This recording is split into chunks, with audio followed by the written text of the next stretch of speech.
నమస్కారం. డిఆర్టీవీ న్యూస్ కి స్వాగతం. హెడ్లైన్ చూద్దాం. రేపు జూబ్లీహిల్స్ అసెంబ్లీ నియోజకవర్గ ఉప ఎన్నిక నోటిఫికేషన్ విడుదల. షేక్పేట్ తహసీల్దార్ కార్యాలయం వద్ద 144 సెక్షన్ విధింపు.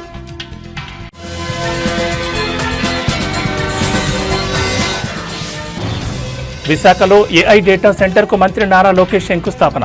ప్రముఖ సంస్థ సిఫీ టెక్నాలజీస్ ఆధ్వర్యంలో ప్రాజెక్టు నిర్మాణం.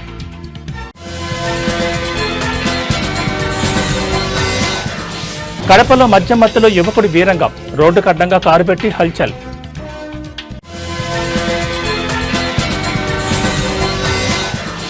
ప్రపంచ రాజకీయాల్లో కీలక పరిణామం. శాంతి ఒప్పందానికి మోదీని ఆహ్వానించిన ట్రంప్. జూబ్లీహిల్స్ అసెంబ్లీ నియోజకవర్గ ఉప ఎన్నికకు రంగం సిద్ధమైంది. సోమవారం నుంచి నామినేషన్ల స్వీకరణ ప్రక్రియ ప్రారంభం కానుండటంతో అధికారులు అన్ని ఏర్పాట్లు పూర్తి చేశారు. ఈ ప్రక్రియను శాంతియుతంగా నిర్వహించేందుకు పోలీసులు కట్టుదిట్టమైన భద్రతా చర్యలు చేపట్టారు. నామినేషన్ల కేంద్రంగా ఉన్న షేక్పేట్ తహసీల్దార్ కార్యాలయం పరిసరాల్లో 144 సెక్షన్ విధిస్తున్నట్లు ప్రకటించారు.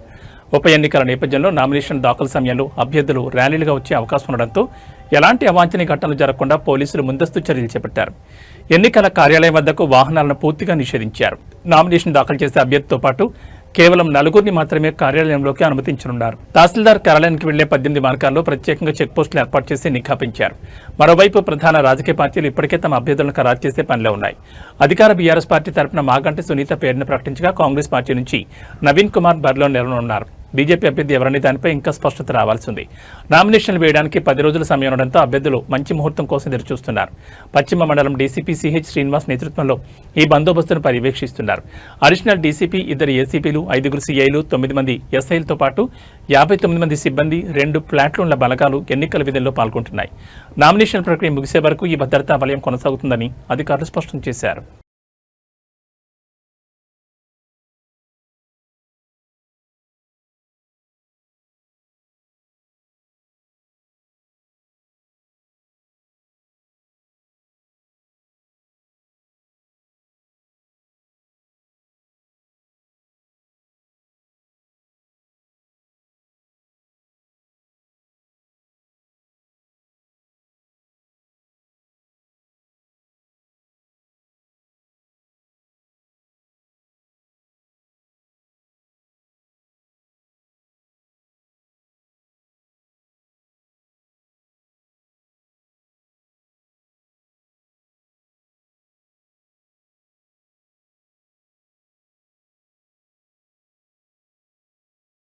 ఆంధ్రప్రదేశ్లో టెక్నాలజీ హబ్గా ఎదుగుతున్న విశాఖపట్నం గ్లోబల్ డిజిటల్ ప్రపంచంలో తన స్థానాన్ని సుస్థిరం చేసుకునే దిశగా కీలక అడుగు వేసింది. నగరంలో తొలి ఆర్టిఫిషియల్ ఇంటెలిజెన్స్ ఏఐ ఆధారిత ఎడ్జ్ డేటా సెంటర్తో పాటు ఓపెన్ కేబుల్ ల్యాండింగ్ స్టేషన్ ఏర్పాటుకు రాష్ట్ర ఐటీ ఎలక్ట్రానిక్స్ శాఖ మంత్రి నారా లోకేష్ తాజాగా శంకుస్థాపన చేశారు. నాస్డాక్లో నమోదైన ప్రముఖ డిజిటల్ ఐటీ సొల్యూషన్ సంస్థ సిఫీ టెక్నాలజీస్ ఈ భారీ ప్రాజెక్టును చేపడుతోంది. దాని అనుబంధ సంస్థ అయిన సిఫీ ఇన్ఫినిట్ స్పేసెస్ లిమిటెడ్ ఆధ్వర్యంలో 50 మెగావాట్ల సామర్థ్యంతో ఈ అత్యాధునిక డేటా సెంటర్ను నిర్మించనున్నారు. కేవలం డేటా సెంటరే కాకుండా ఓపెన్ కేబుల్ ల్యాండింగ్ స్టేషన్ కూడా ఇక్కడ ఏర్పాటు చేస్తుండడం విశేషం. ఈ ప్రాజెక్టు కోసం సిఫీ సంస్థ 2 దశల్లో సుమారు 1500 కోట్ల భారీ పెట్టుబడి పెట్టనుంది. ఈ కేంద్రం పూర్తి స్థాయిలో కార్యకలాపాలు ప్రారంభించిన తర్వాత దాదాపు 1000 మందికి ప్రత్యక్షంగా ఉపాధి లభించనుందని అంచనా. ఈ ఏఐ ఆధారిత డేటా సెంటర్ ఏర్పాటుతో విశాఖ నగరం అంతర్జాతీయంగా ఒక కీలకమైన డిజిటల్ గేట్వేగా మారనుందని, ఇది రాష్ట్ర ఐటీ రంగ అభివృద్ధికి మరింత ఊతమిస్తుందని నిపుణులు అభిప్రాయపడుతున్నారు.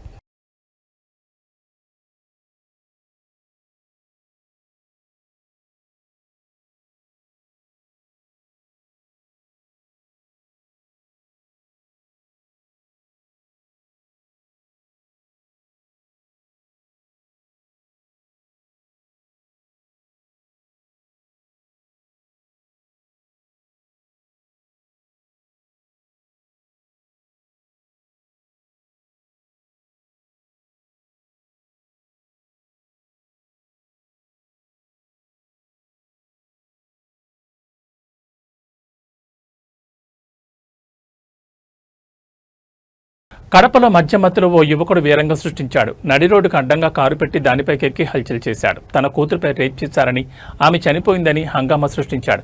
పవన్ కళ్యాణ్ ఎక్కడ చంపేస్తారో అనే భయంతోనే టీడీపీ అంటే ఇష్టం లేకపోయినా ఓట్లు వేశామని చెప్పాడు. తమ కుటుంబం వైఎస్ కుటుంబానికి వీరాభిమానులు అంటూ అసలు పొంతనలేని సమాధానాలు చెప్పాడు. రోడ్డుపై ప్రయాణికులను అడ్డుకుంటూ వారికి ఇబ్బందులు కలిగించాడు. చివరికి పోలీసులకు ఫిర్యాదు చేయడంతో రంగంలో దిగి అతన్ని పోలీసులు అదుపులో తీసుకున్నారు. అనంతరం అక్కడి నుండి పోలీస్ స్టేషన్కు తరలించారు. దీనికి సంబంధించిన వీడియో సోషల్ మీడియాలో వైరల్ అవడంతో అతనిపై కఠిన చర్యలు తీసుకోవాలని నెటిజన్లు కామెంట్లు చేస్తున్నారు.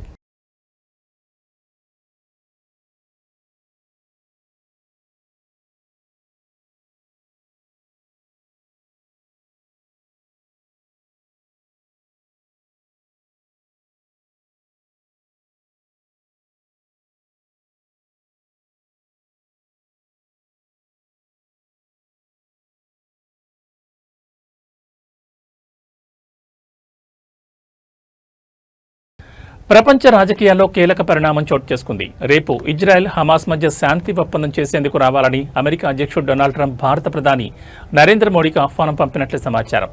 ఈజిప్ట్ వేదికగా జరిగే శాంతి ఒప్పందానికి ట్రంప్ ఆహ్వానించినట్టు తెలుస్తోంది. కానీ దీనిపై భారత పీఎంఓ ఎలాంటి అధికారిక ప్రకటన విడుదల చేయలేదు. ఈజిప్ట్ అధ్యక్షుడు అబ్దెల్ ఫత్తా ఎల్ సిసి కూడా ఈ శాంతి ఒప్పందానికి రావాలని మోదీకి ఆహ్వానం పంపారు.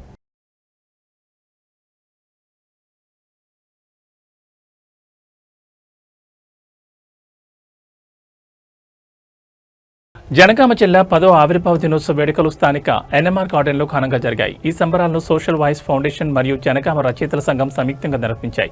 ఈ సందర్భంగా జనగామ జిల్లా స్థాపన ఉద్యమంలో కీలక పాత్ర వహించినందుకు గాను ఎంఆర్పీఎస్ రాష్ట్ర ప్రధాన కార్యదర్శి రాగాళ్ల ఉపేందర్ను జిల్లా సాధన ఉద్యమకారుడిగా గుర్తించి సన్మానించారు. ఈ సన్మాన కార్యక్రమానికి తెలంగాణ తొలి ఉప ముఖ్యమంత్రి డాక్టర్ టి రాజయ్య మరియు కేంద్ర సాహిత్య అకాడమీ యువ పురస్కార్ అవార్డు రహిత ముఖ్య అతిథులుగా హాజరయ్యారు. వారి చేతుల మీదుగా రాగాళ్ల ఉపేందర్ను శాలువాతో కప్పి ప్రశంసా పత్రంతో ఘనంగా సత్కరించారు. ఈ సందర్భంగా రాగాళ్ల ఉపేందర్ మాట్లాడుతూ జిల్లా సాధన కోసం పోరాడిన స్ఫూర్తిని కొనసాగించాలని పిలుపునిచ్చారు. జిల్లా సాధన కోసం మనం ఎలా అయితే పోరాడామో నేడు అదే బాధ్యతతో జిల్లా సమగ్రాభివృద్ధి కోసం ఉద్యమించాలని అన్నారు.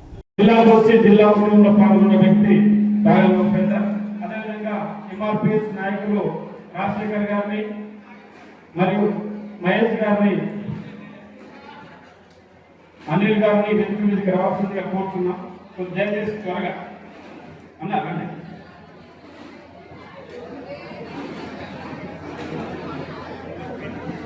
జనగామ అంటేనే ఒక ఘన చరిత్ర కలిగిన గడ్డ. జనగామ అంటేనే వీర తెలంగాణ సాయుధ పోరాటానికి ఊపిరినిచ్చిన గడ్డ. రజాకార్ల మూకలు నిర్బంధంతో అణిచివేతలకు గురి చేస్తున్న సమయంలో ఆ రజాకార్ల మూకలను తిరుగుబాటు చేసి కేతనాన్ని ఎగరేసిన గడ్డ జనగామ గడ్డ.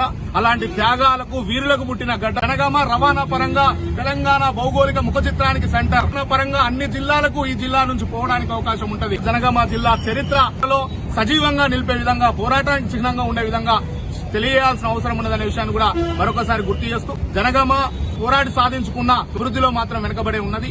అభివృద్ధి విషయంలో, రవాణా విషయంలో, ఉపాధి విషయంలో, అనేక అంశాల విషయంలో కూడా పూర్తిగా వెనుకకు నెట్టివేయబడ్డ జిల్లాగా జనగామ మారిందనే విషయాన్ని కూడా మనం చెప్పాల్సిన అవసరం ఉన్నది. ఈ జిల్లాకు అమలైన హామీలు కూడా ఇంతవరకు నెరవేరలేదు. ఇండస్ట్రియల్ కారిడార్ జనగామకు కేటాయించబడి ఉన్నది, ఇంతవరకు అమలు కాలేదు. అదేవిధంగా పారిశ్రామికకు సంబంధించిన కొన్ని పరిశ్రమలు ఈ జిల్లాకు ఉన్నాయి, అమలు కాలేదు. విద్యాపరమైన సౌకర్యాలు ఉన్నాయి, అమలు కాలేదు. ట్రాఫిక్ పరమైన సౌకర్యాలు ఈ జిల్లాకు అలాట్ అయి ఉన్నాయి, ఇంతవరకు అమలు కాలేదు. ఇప్పటికీ ఉపాధి అవకాశాలు లేక ఉదయం పుష్పులకు ప్రయాణమై నిత్యం మల్ల కాకతీయకు రిటర్న్ వచ్చి పెయింటింగ్ పనులు చేసుకుంటూ ఇక్కడ చదువుకున్న యువత హైదరాబాద్ కు వలసపోతున్న పరిస్థితులు ఏర్పడుతున్నాయి. కాబట్టి ఈ జనగామ జిల్లా పాలకులకు నిజాయితీ చిత్తశుద్ధి ఉంటే జనగామ జిల్లా యువకులకు, యువతకు ఉపాధి అవకాశాలు కల్పించే విధంగా ప్రత్యేకమైన చొరవ తీసుకోవాల్సిన అవసరం ఉన్నదనే విషయాన్ని కూడా మరొకసారి గుర్తు. అధికార యంత్రాంగాన్ని ఒకవైపు, రాజకీయ పక్షాలను మరొక వైపు, పాలకులను మరొక వైపు. ఈ మెదక్ జిల్లా కొల్చార మండలం ఏడుపాయల ప్రాంతంలో దారుణమైన సంఘటన వెలుగు చూసింది. ఏడుపాయలకు వెళ్లే రహదారులని ఒక వెంచ రావణలో గుర్తు తెలియని దుండగులు ఒక మహిళపై అత్యాచారం చేసి అనంతరం ఆమెను చెట్టు కట్టేసి పారిపోయారు. ఈ విషయం తెలుసుకున్న వెంటనే పోలీసులు అప్రమత్తమయ్యారు. Medak rural CI DSP Prasanna Kumar, Kolcharam SI Mohanuddin, Papannapet SI Srinivas Goud తమ సిబ్బందితో సహా హుటాహుటిన ఘటనా స్థలానికి చేరుకున్నారు. ఘటనా స్థలాన్ని పరిశీలించిన అనంతరం బాధితురాలిని చికిత్స నిమిత్తం మెదక్ ఏరియా ఆసుపత్రికి తరలించారు. ఈ ఘటనపై పోలీసులు కేసు నమోదు చేసుకుని నిందితుల కోసం గాలింపు చర్యలు ముమ్మరం చేశారు. దుండగులను త్వరలోనే పట్టుకుంటామని పోలీసులు తెలిపారు.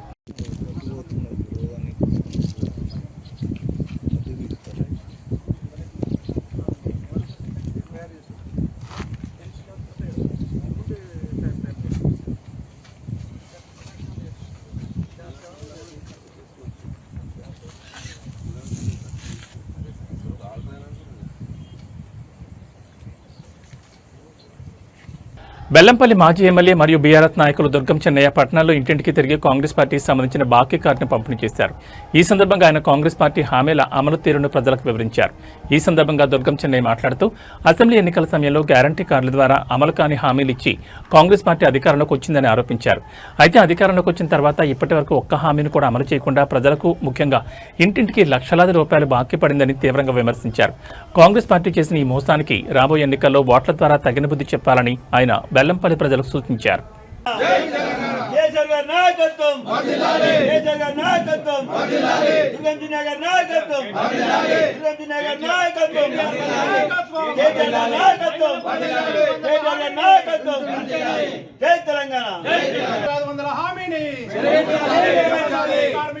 కార్మికులకు నెలకు 4,000 పెన్షన్, 6,000 పెన్షన్, కళ్యాణ లక్ష్మిని వెంటనే, విద్యార్థులకు స్కూటీని వెంటనే, సంవత్సరానికి 5 లక్షలు వెంటనే, రైతులకు రైతు భరోసా వెంటనే,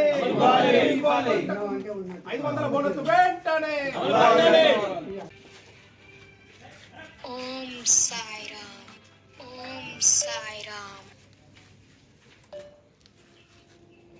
షాదీ ముబారక్ను తర్వాత తులం బంగారం ఇస్తా అన్నారు అప్పుడు రేవంత్ రెడ్డి ఎన్నికల టైంలో. అది ఇప్పటి వరకు ఇవ్వలేదు కదా. అట్లాగే ముసలి వాళ్లకు వృద్ధులకు 4,000 రూపాయలు పెన్షన్ ఇస్తా అని చెప్పి రేవంత్ రెడ్డి ఎన్నికలప్పుడు హామీ ఇచ్చాడు. ఇచ్చి ఇప్పటి వరకు కూడా 4,000 పాత 2,000 కేసీఆర్ గారు ఇచ్చిన 2,000 వస్తున్నాయి, కానీ రేవంత్ రెడ్డి చెప్పిన ఇంకా 2,000 కల్పిస్తాయి. అవి ఇప్పటి వరకు రాలేదు. ఇప్పటికేమైంది, 22 నెలలు అయింది. 22 నెలలు ఇంటూ 2,000 వేసుకుంటే ఒక్క ముసలి తల్లికి 44,000 రూపాయలు బాకీ పడ్డాడు.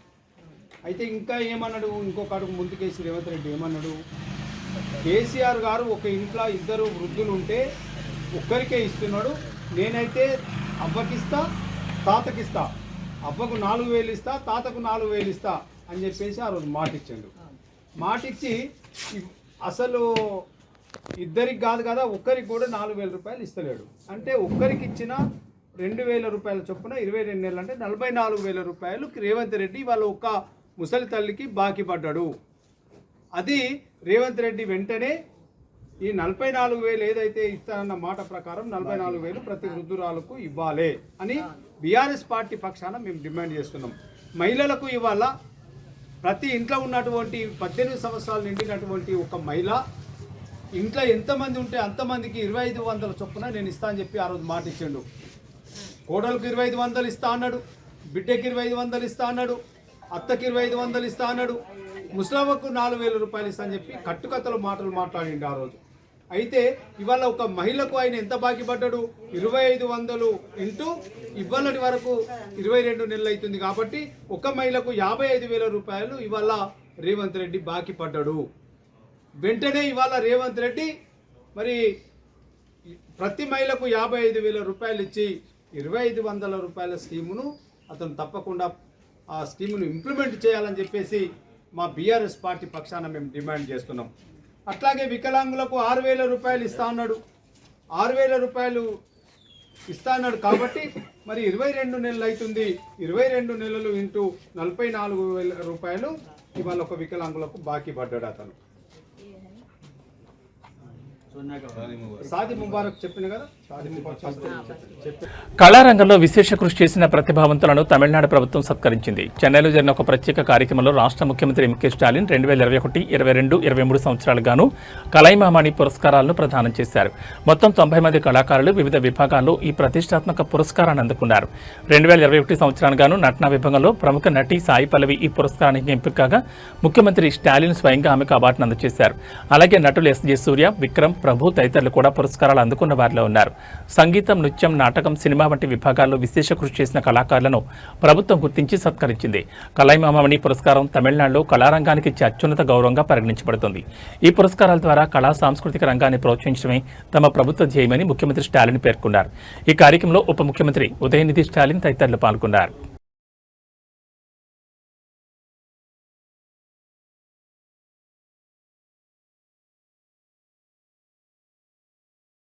ఈ బులెటిన్ విశేషాలు మరో బులెటిన్లో మళ్ళీ కలుసుకుందాం. నమస్కారం.